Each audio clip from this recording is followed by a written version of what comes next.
اور جو کافر ہیں ان کے لیے دنیا کی زندگی خوشنما کر دی گئی ہے اور وہ مومنوں سے تمسخر کرتی ہیں، لیکن جو پرہیزگار ہیں وہ قیامت کے دن ان سے اوپر ہوں گے، اور اللہ جس کو چاہتا ہے بے حساب رزق دیتا ہے۔ زین للذین کفروا الحیات الدنیا، اصل کاٹے کی بات اب یہاں آئی ہے، اور یہ خاص طور پر میں نے پچھلے 2-3 جمعوں میں یہ جس کو میں کہتا ہوں کہ دجالیت، coming events cast their shadows before, وہ دجال اکبر جو ہے اس سے پہلے یہ دجالیت کے سائے جو آ چکے ہیں، ان دجالیت کے سائے ان کا جو کیا ہے اصل لب لباب کیا ہے کہ حیات دنیاوی مزین سے مزین تر ہوتی جا رہی ہے، ٹھاٹ باٹ عیش، اسکائی اسکریپرز، 102 بلڈنگ کی عمارت کھڑی ہو، منزلہ 102 منزلہ عمارت، آدمی کی جو ٹوپی گرتی ہے اس کو دیکھتے ہوئے اگر اس کے نیچے کھڑے ہو کر، اور کاروں کی ریل پیل اور جو کچھ وہاں پہ چمک دمک جو ہے نظر کو خیرہ کرتی ہے، چمک تہذیب حاضر کی۔ تو جیسے جیسے یہ سائنس اور ٹیکنالوجی بڑھی ہے اس نے اس دنیا کی زندگی کو خوب اور مزین کر دیا اور مزین کر دیا اور مزین کر دیا، تاکہ سب کے سب اسی کے مرید، اسی کے طالب، اسی کے عاشق بن جائیں، اور دنیا ہی ان کا مطلوب و مقصود بن کر رہ جائے، اس سے آگے کی کوئی سوچ ہی نہ رہے۔ زین للذین کفروا الحیات الدنیا، مزین کر دی گئی ہے کافروں کے لیے دنیا کی زندگی، وَيَسْخَرُونَ مِنَ الَّذِينَ آمَنُوا، اور مذاق اڑاتے ہیں یہ اہل ایمان کا۔ یہاں بھی پیچھے دیکھیے وہی منافقوں کے کردار، وہ ہنسا کرتے تھے،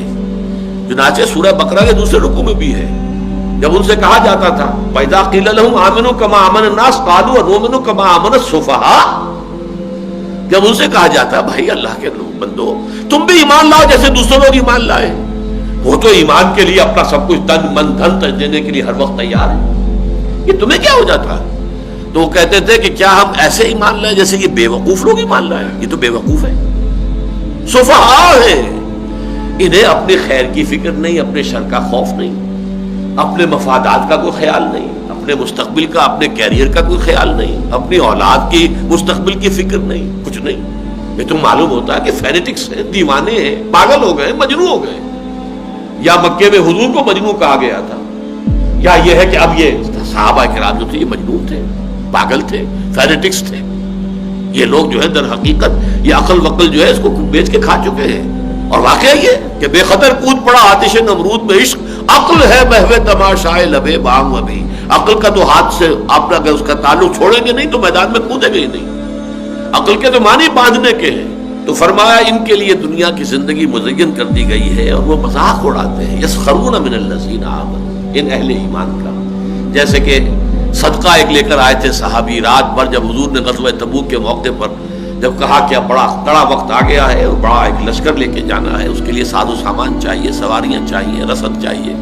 اب جو کچھ دے سکتے ہو دو اللہ کے راستے میں۔ تو ایک بیچارے صحابی تھے انصاری، ان کے پاس کچھ نہیں تھا، جیسے کہ ایک ڈیلی دہاڑی دار مزدور، بس جو دن بھر کام کیا تو اپنے بال بچوں کے لیے کچھ چیز فراہم ہو گئی۔ اب انہوں نے بھی سنا کہ حضور نے کہا ہے خرچ کرو اللہ کے راستے، ساری رات محنت کی، ایک باغ میں جو ہے وہ پانی کھینچ کھینچ کر کنویں سے، اور وہ باغ کو سیراب کرتے رہے۔ صبح کو اس نے باغ کے مالک نے کچھ کھجوریں دے دی، یہ اجرت تھی ان کی، اس میں سے آدھی جا کے گھر والوں کو دے دی، آدھی لا کے حضور کی خدمت میں پیش کر دی۔ اب ٹھٹھے اڑے،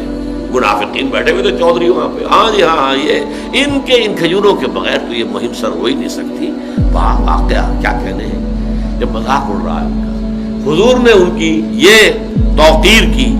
کہ فرمایا ان کھجوروں کو یہ سارا ڈھیر جو پڑا ہوا ہے مال و اسباب کا اس کے اوپر بکھیر دو، اس لیے کہ اللہ کی میزان میں اس سارے ڈھیر پر بھاری ہیں یہ کھجوریں جو یہ لے کر آیا۔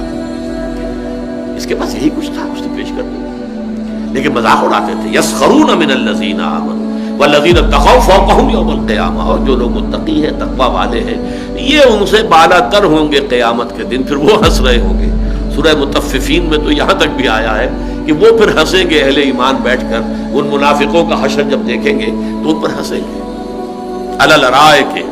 ینظرون، پھر وہ یضحکون جو ہے جو پہلے دنیا میں وہ ہنسا کرتے تھے اس وقت وہ ہنسیں گے۔ والذین اتقوا فوقہم یوم القیامہ واللہ یرزق من یشاء بغیر حساب، اور اللہ تعالیٰ جس کو چاہتا ہے بغیر حساب نواز دے گا، جو چاہے گا دے گا، اس کا کوئی حساب کتاب ہی نہیں ہوگا۔